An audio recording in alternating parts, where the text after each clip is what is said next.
Hello, আসসালামু আলাইকুম প্রিয় দর্শকবিন্দু, শ্রোতা এবং বাংলাদেশের জনগণ, সবাইকে ধন্যবাদ জানাই। আমি সার্ভেয়ার আশিফুল হাসান।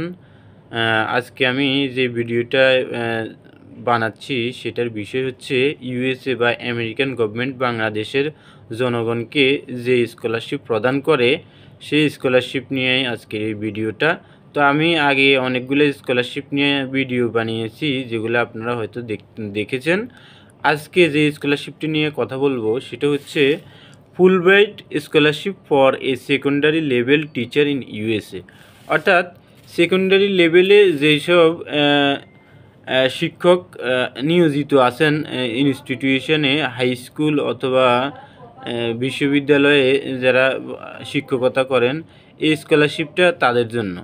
তো এই স্কলারশিপ পেতে হলে আপনাকে কি ক্রাইটেরিয়া বা এলিজিবিলিটি ফলো করতে হবে সেটাই এখন আমি বলবো। BA secondary level English teacher, অর্থাৎ সেকেন্ডারি হাই স্কুল লেভেলের ইংরেজি শিক্ষক হতে হবে। টিচার অফ ম্যাথ, অবশ্যই এটা শুধু ইংলিশের টিচার হলেই হবে না, ম্যাথের টিচারও এই স্কলারশিপের জন্য আবেদন করতে হবে। সায়েন্সের টিচারও পারবে। সোশ্যাল স্টাডিজ যারা পড়াশোনা করান, হাই স্কুলে শিক্ষকতা করেন, তারাও এখানে আবেদন করতে হবে, করতে পারবেন। তারপর হচ্ছে have a minimum of 5 years of experience in full time teaching by the start of the program. অর্থাৎ আপনার এই প্রোগ্রামটা শুরু হওয়ার আগে আপনাকে অবশ্যই 5 বছরের শিক্ষকতার দক্ষতা থাকতে হবে, তাহলে আপনি এই স্কলারশিপটার জন্য যোগ্য। Have a excellent oral and written English language skills to engage in post graduate level course work. অর্থাৎ আপনাকে পোস্ট গ্রাজুয়েট লেভেল কোর্স ওয়ার্কে প্রবেশ করতে হলে আপনার অবশ্যই অরাল মানে হচ্ছে মৌখিক, এবং রাইটেন মানে হচ্ছে লিখিত। এই দুইটা অরালি এবং রাইটেন ইংলিশ ল্যাঙ্গুয়েজ স্কিল থাকতে হবে। তো এখানে আইএলটিএসের কথা বলা হয় নাই, আইএলটিএস বা টোফেল বাধ্যতামূলক কিনা সেটা বলা হয় নাই। তবে আপনারা অবশ্যই যখন এটা সার্কুলার দেয় ইউএস এম্বাসিতে, তখন আপনারা অ্যাপ্লিকেশন বা তাদের ইনস্ট্রাকশন ফলো করে দেখবেন যে আসলে কি রিকোয়ারমেন্ট বা কি এলিজিবিলিটি তারা দিয়ে থাকে আবেদনের জন্য।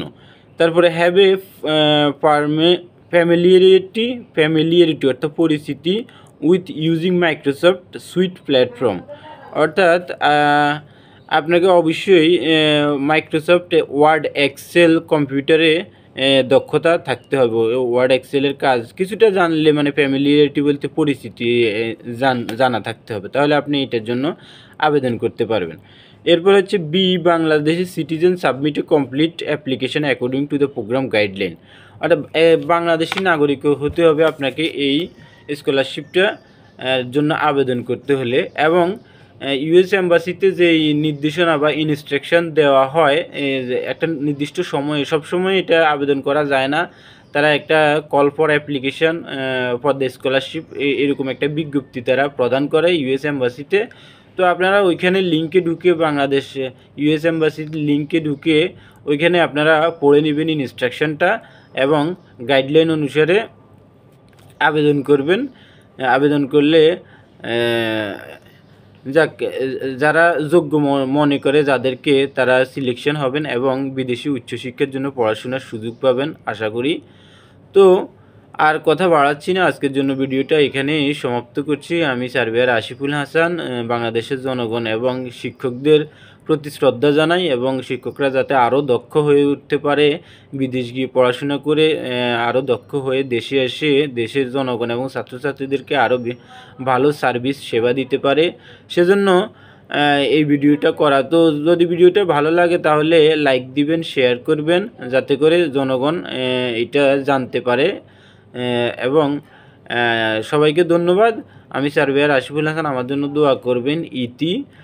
কাছে থাকবেন, পাশে থাকবেন, আর চোখ রাখবেন সবসময় US embassy Bangladesh, Madani avenue, Baridhara, ওই ওয়েবসাইটে, যাতে করে নতুন নতুন স্কলারশিপ সম্পর্কে আপনারা তথ্য পেতে পারেন। সবাইকে ধন্যবাদ। আল্লাহ হাফেজ।